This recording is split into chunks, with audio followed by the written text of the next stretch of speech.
I want to check in with you before I begin. I hope you're doing good. I hope you're doing well. I hope you are in a space of love and light. I hope that you are being loved, and I hope that someone loves you.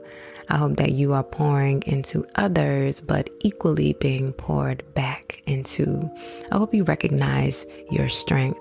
I hope you recognize those things that are not so strong. I hope that you are working on ensuring that you are a well-rounded person.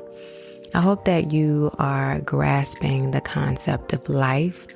I hope that you understand that you are not here to just be here, but that you have a function and you have a means to be living and breathing.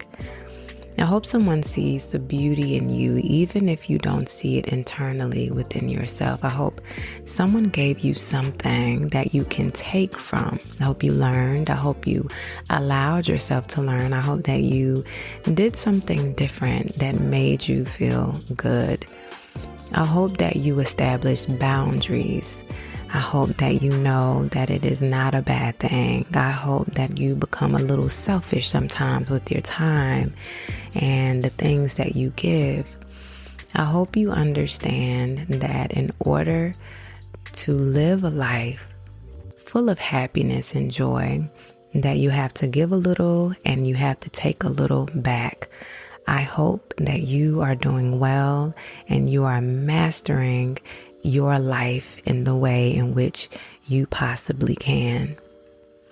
One of the things that are often asked of me, I get messages or I get emails or just people, they see me and they'll ask me, Lisa, how are you so calm? And are you always this way? And I'll tell you, now your girl can turn up. I can definitely turn up. You give me some good music, a good vibe. I'm feeling good. I'm feeling great. And I'm in the mood, If I'm a little upset, and especially with my children are the ticking point for me, especially because, you understand with children, we have to implore life lessons.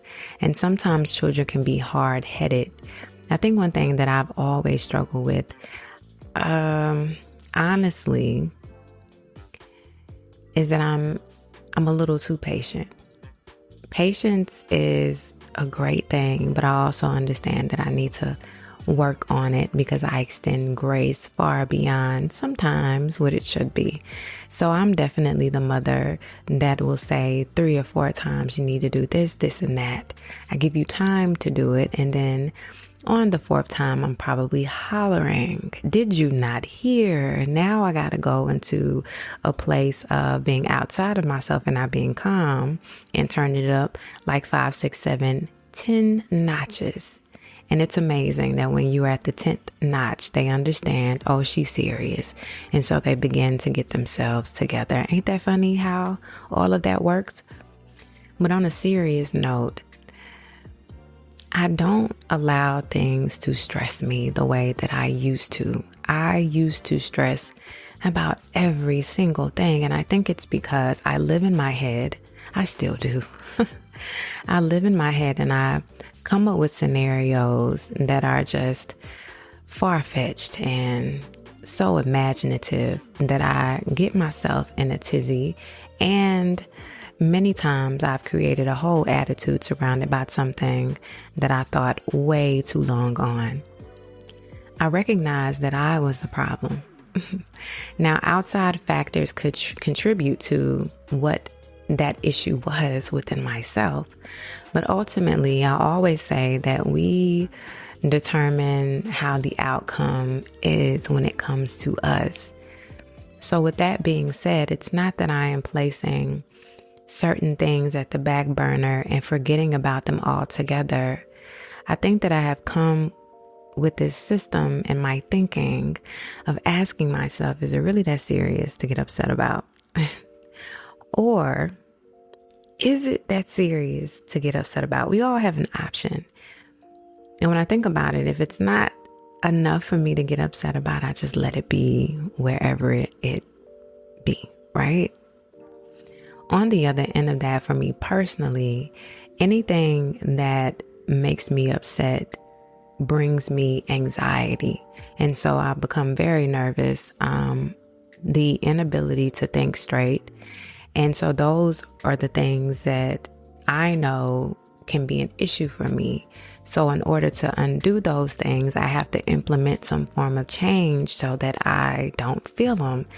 And the best way for me is to ask the question, does it really matter that I get all upset over something? Or am I okay with just realizing that somebody just cut me off and I'm gonna be all right? I'm not gonna have 10, 30, a minute, 30 minutes of being angry because someone cut me off. Y'all get the drift because y'all be doing it too. Also, I've recognized in situations as well when it comes to people, right? One thing I don't get upset about is different perspectives and the way in which people see things. I think in our minds, we feel like we have the constructive answer, that it sounds good to us, that it sounds plausible, and anything that goes against what we think or what's reasonable, we often question why it is that people think the way they do. And even when people are dead wrong, even when we know that they are dead wrong, sometimes you have to be okay with being silent and not speaking on what you know is wrong. Let them have it at the end of the day. Because many times you'll find that you're arguing with a wall. Some people represent themselves as a wall, and you'll go round and round and back and forth with the person who refuses to budge. And guess what? You're getting yourself riled up for nothing because they're standing in their space. And in many aspects of life, I understand that it is what it is. And it's not to say that it is what it is to dismiss things that happened and me not taking responsibility or understanding the gravity of certain situations. But I have learned that many times we cannot control what we can't control. And so the notion of it is what it is has to suffice per the situation. You have to be able to have options in the way that you allow things to affect you. Is it really worth you getting upset or sad or thinking 30 minutes to an hour about? Ask yourself, does it really matter at the end of the day? I don't get upset about missed opportunities either. One thing that I have come to understand and come to know is that if the opportunity doesn't present itself and it doesn't unfold for me, it wasn't meant for me to have. Sometimes closed doors are merely just protection, because I know that if I wait and stay the course, there will be a big old door for me to walk right through. And it's the best opportunity that I seized the moment in that space than I did in one in which didn't open up for me. I've learned that we are positioned in places and spaces that do us good, not do us harm. And if there's an opportunity that should come to me, I know that it has to be aligned by God. It has to serve me in a higher purpose. Many times when I think back into my life as well, and this goes into the calm state, when those opportunities pass me by, again, I would get overly anxious, upset. I remember many times just wanting to have the opportunity to do things, stepping outside of who I normally was, thinking, okay, if I act this way or I do these things, it will come to me. And then to find out that the opportunity passed me by, it was disappointment, because I had already over-prepared myself for something that I thought was owed to me. Weeks later, I'm still in a slump about the opportunity that I didn't have the privy to have or be around or accept or just sit in. And then months later, I realized why that opportunity wasn't deemed for me. The more and more I understood what I was saying, the more that I was in tune with the lessons, the more and more I sat with myself, the more I recognized that what is for me is for me. And that I no longer get upset about what is not given to me. But I understand that the opportunity that is for me will come so very easily. And also on the subject about people, one thing I realized about myself too is that I've never been a pick-me, right? And even if you don't think that you're a pick-me, think back to situations where you wanted to be a part of groups or you wanted to be a part of organizations where maybe you thought displaying certain things about yourself, qualifications, achievements, you put yourself on this pick me level to the highest, where you forgot all about who you were, your morals, your personal capacities, the things that was going to make you happy, and you became a pick me. Here's why pick me is one of the most damaging things that you can do. When you become a pick me, you are constructing yourself to say, hey, look at me, okay? Now that means that since I am at the center of your attention, I must do things to gauge and rile up some form of interest in me. I must continue to bring something, some form of light so that you are interested in me. I have to be gauged. I have to, in ways, be known. I have to be seen. And that is why the pick me is detrimental. Because listen, if you're going to pick me, I want you to pick me because I'm being who I am 24/7. And I'm not doing anything to operate out of my realm. And that, my baby, that is a sense of calm. Because guess what? You don't have to do anything loud. You don't have to do anything outside of who you are, and you don't have to be boastful in who you really are. So think about that when you think about, organizations you want to be a part of, or groups, or a group of friends that you think you want to, do things with. Don't be a pick-me. Let them pick you. All right? I also understand that people are ever changing, and I know you know that.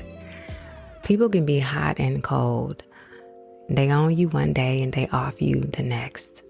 That is why for me, and I've always been this way, but I think the more that I have journeyed into my life, I love being to myself. At the end of the day, I understand that I can't disappoint myself. That I have expectations within myself, and surrounding myself with a group of people who can be hot and cold, in and out, off and on, is not what serves me best. Because what I'm not trying to do is figure out how you gonna proceed tomorrow, next week, next month, and even next year.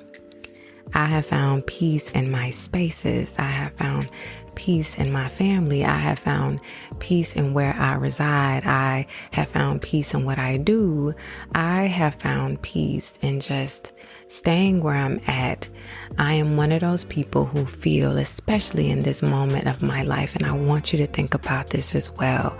You have to get to a point where you recognize that you don't have to put yourself in places, that the things that are supposed to come to you will come. You attract, right?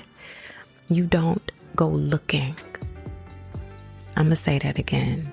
You attract. You don't go looking. The good things that will find you in the spaces that you are always dwelling. You don't have to go outside of yourself and do anything, because what is for you loves who and how you are. I'm calm because I want to be. I think acting outside of anything else, in anger, nope, can't do it. I refuse to be sad all the time. Can't do that either, right? I have my moments, but being sad all the time, oof, no, my energy doesn't call for that one. Having a jealous spirit, don't have time for that. I'm trying to be blessed. Stop it at the door. Not what I do. Being judgmental, ain't on that either. I've done enough. I've experienced enough. I've seen enough. I've watched people in their lives, and I just don't have space for judgment. And again, I'm trying to get all these blessings, and to be non-judgmental of the way in which people live their lives means that I recognize that I am not the judge nor the jury, and I don't have in heaven or in hell to put anyone in. I'm just living my life because I have to live for me, and I absolutely have to die for me. And that is where calm comes in, because I ain't nosing around in nobody else's business, and I don't care what they do outside of the dwellings of me. I also understand, when you are in a state of calm, right? Follow me, okay? When you are in a state of calm, your mind is more at ease and you're able to think. Your mind is open.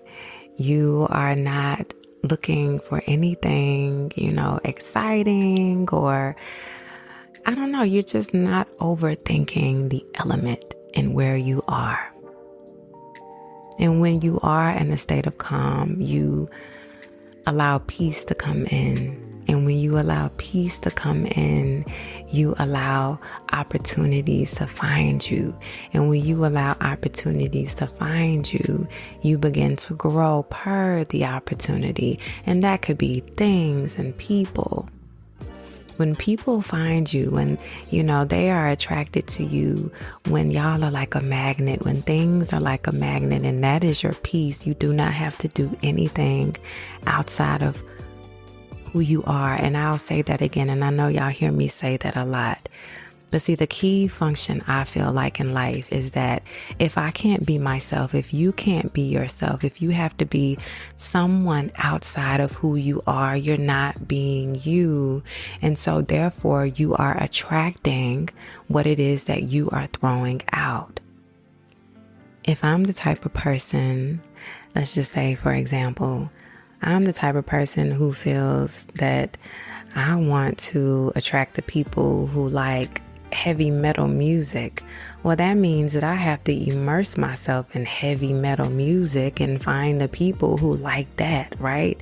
Knowing darn well I don't like heavy metal music, but being around those people, it's also a lifestyle that comes with it.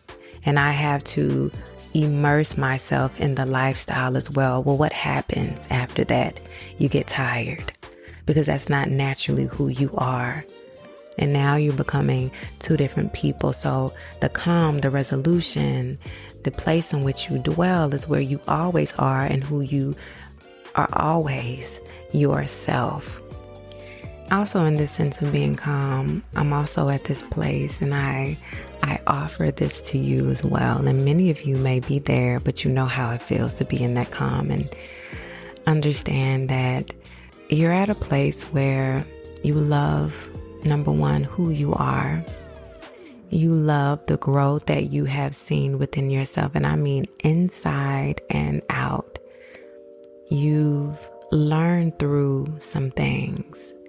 You have adjusted yourself accordingly so that you can be a better person.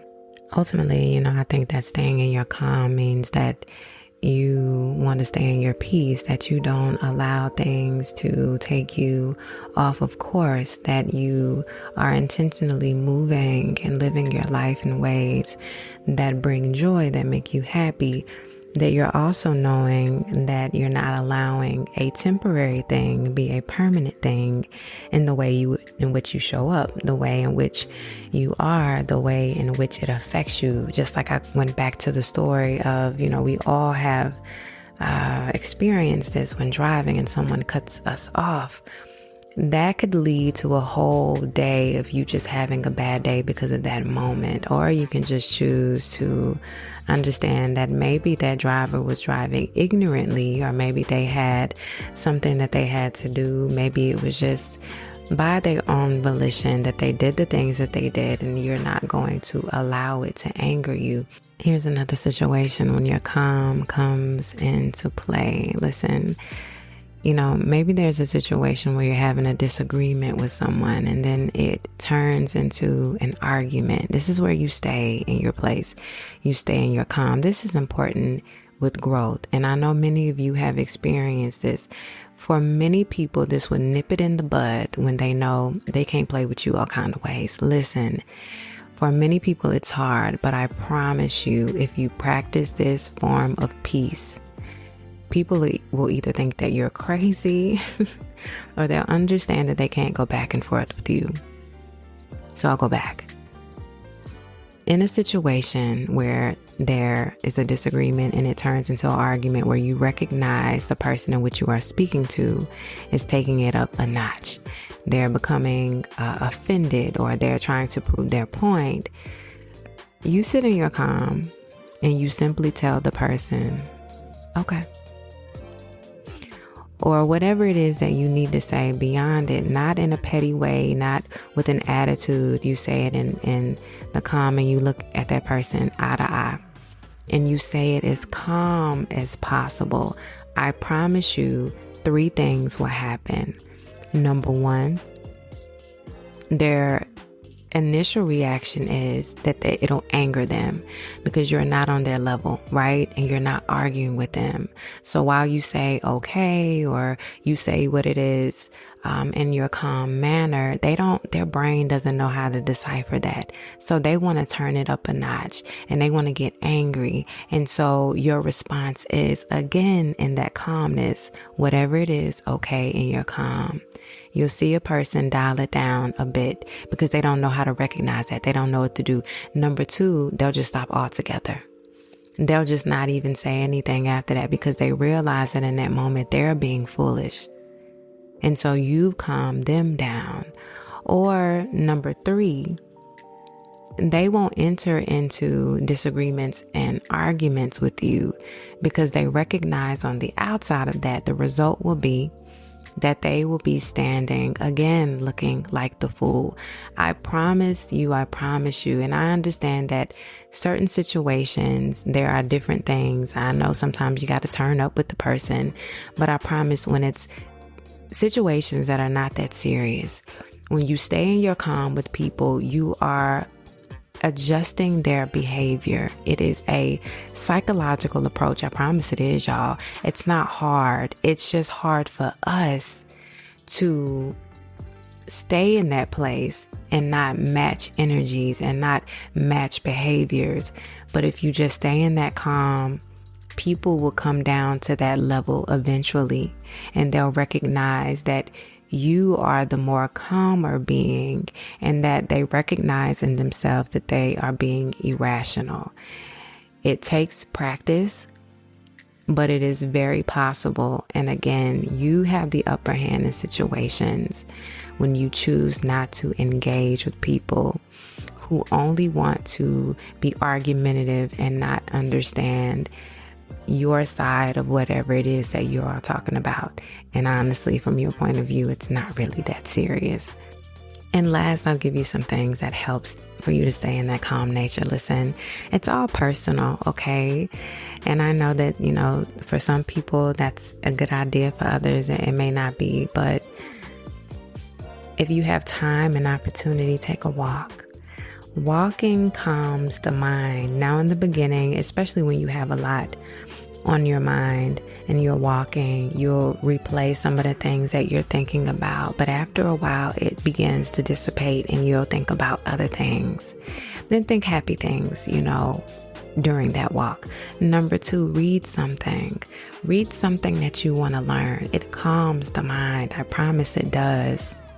When you get a moment to be to yourself and by yourself, get a blanket. A blanket for me, that warmth, something about the touch of a blanket and being rolled up in a blanket calms me. So when you're by yourself, roll up in a blanket, okay?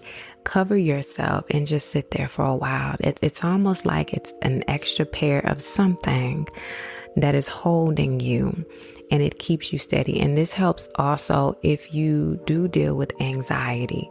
One thing that I learned also, because I used to have panic attacks really, really, really, really, really bad. Sidebar, I'm sorry.